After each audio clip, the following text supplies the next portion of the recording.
Tonight, quote, someone's gonna get killed. That chilling premonition coming from a federal agent just days before Renee Good and Alex Preddy were killed at the hands of federal immigration agents in January. A new CNN investigation called 18 Days in Minnesota looks behind the scenes into the fateful days surrounding the deaths of Good and Preddy 6 months ago. The report examines how over-aggressive enforcement policies contributed to the deaths of two American citizens, how lying about violence committed by federal agents became a reoccurring pattern, and how federal law enforcement broke from precedent and refused to cooperate with local authorities looking to investigate. For the first time, we're exclusively hearing on camera from Tom Calhoun Lopez, one of the federal prosecutors who resigned in protest. Hundreds of agents were flooding in from out of district. They weren't familiar with Minnesota communities. They weren't familiar with Minnesota residents. And operationally, they were in a paramilitary posture as well. They were heavily armed. They were in masks. They patrolled in combat gear, and their ethos was of a military occupying force. Their mission seemed to be to subdue the state and to bring it to heel. You know from occupation because you're a veteran. That's correct. I deployed to Iraq twice, once as a field artillery officer and once as an Army judge advocate. And it reminded you of that kind of occupation? It did. Through two different deployments, I got to see what a military occupation looked like. And unfortunately, Operation Metro Surge had all the hallmarks of a military occupation. The administration eventually withdrew from Minnesota, Geraldo, but no sense that there were any real policy changes that came along with that. I mean, this report really details a pattern of lying, a pattern of cover-ups, and also the disregard for process at the expense of the lives of American citizens. Well, congratulations to Tapper and the whole team. We don't do enough, hard looks, long-term looks. To me, the image of the masked ICE agent, masked alone, no FBI mask, no sheriff's mask, no cop mask, but those guys, ICE and those masks, and then the dead, the beginning, those two, and then 7 more recent weeks and months. It's a horrifying. They wrecked the U.S. Attorney's office in that town. Bovino became the face of immigration enforcement. The president closed the border. Bravo, and I think he deserves props for that. It was chaotic under Biden, but now that he's closed it, to treat migrants in this way as if they were somehow subhuman, and the people that support them are complicit in the eyes of these paranoid paramilitary forces. I think it's just awful what happened.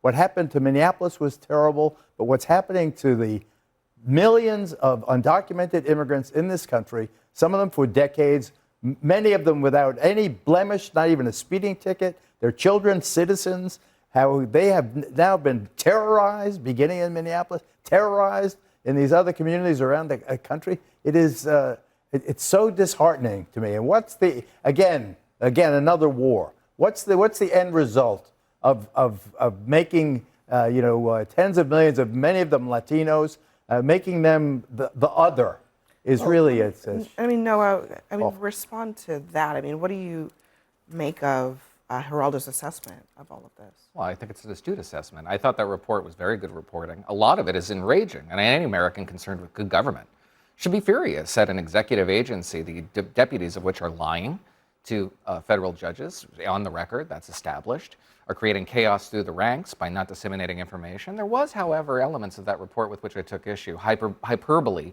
like what we heard about the notion that this being an occupying force, the gentleman's commendable service to the country notwithstanding, that is hyperbolic, diminishes the nature of occupational forces. And the second, well, I think that's ask the people of Minneapolis how they felt about that. Of the sheer numbers. I mean, I think it was 3, numbers is not an occupation force. Nevertheless, it was like 3,000 federal agents who flooded the streets of a relatively small American city. I mean, that's a lot of people. Real quick, the biggest problem that I had with the reporting was an anonymous quote, I believe it was anonymous, that identified the Bongino's motives, at least speculated about his motives, that he wanted to start a Bovino, thank you.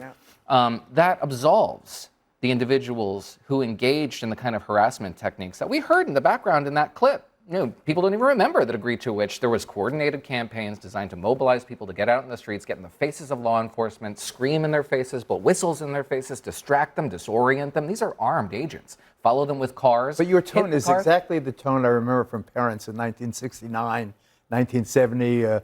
If they were telling you not to get in the face of an armed police officer, they were right. No, in but the 1960, occupying 1970. forces, you call it hyperbole, but it's almost traditional in this kind of. And that doesn't give you the right to shoot them and murder American citizens and people protesting. That's part of the problem. There's no moral I think what you're equivalence here. referring to is a call that Bovino had with prosecutors where he reportedly said, these people are wackos. The shit is getting ready to come. We're not putting up with anything in the city. It's coming.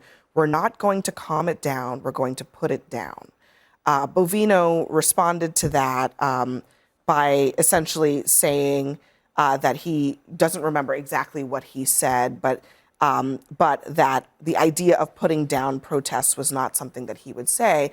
But this is what the reporting is. And I mean, even if, whether he said it or not, the actions kind of illustrate that there was no attempt to turn the dial down on this stuff for a long time in Minnesota. I mean, absolutely. And the thing is that this is not an aberration. It was not a mistake that they sent armed guards massed into the street, not trained. Not a mistake that they don't have the body cameras. Not a mistake that after the birthright citizenship case was, upheld, the white supremacy base in Trump's party is getting even more emboldened and powerful.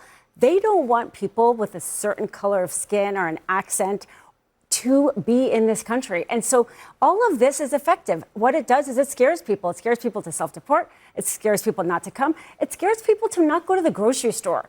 In the city of LA, there are people who have not gone to the grocery store.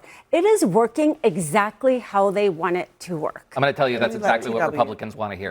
That is exactly what they want to hear. They want to hear that immigration enforcement is racist because the country doesn't believe that. This immigration enforcement is racist. Go ahead and retail that If you to were the going to voting be public. at the border and enforce the border, but if you're thousands of miles in Minneapolis and shooting, murdering, we all saw in real time what happened, murdering with no accountability, it's because you are okay with that happening. I am willing to concede the point that Bovino's leadership over this entire operation was abysmal. And just from a PR standpoint, dug a massive hole for the president, who believes that one of his driving forces of being elected was the crackdown on the wave of illegal immigration he saw the 4 years prior. I think the American people are on the side of the law. They want the laws of this country upheld, both for immigration, for immigrants and those coming into this country illegally, but also for law enforcement. And I think the standard needs to hold for both. So a lot in that reporting, you saw law enforcement not living up to their obligations. But the underside of all of this, the context of all of this, is finally enforcing immigration policy, both of which are necessary, both of which need to happen. We have to go after this.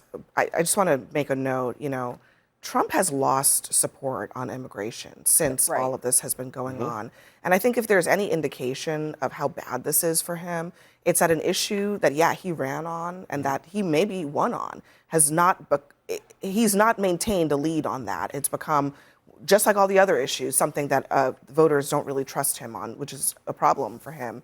And civil rights matter also, which were violated exponentially during this entire thing, too. Coming up next for us, New York City's mayor.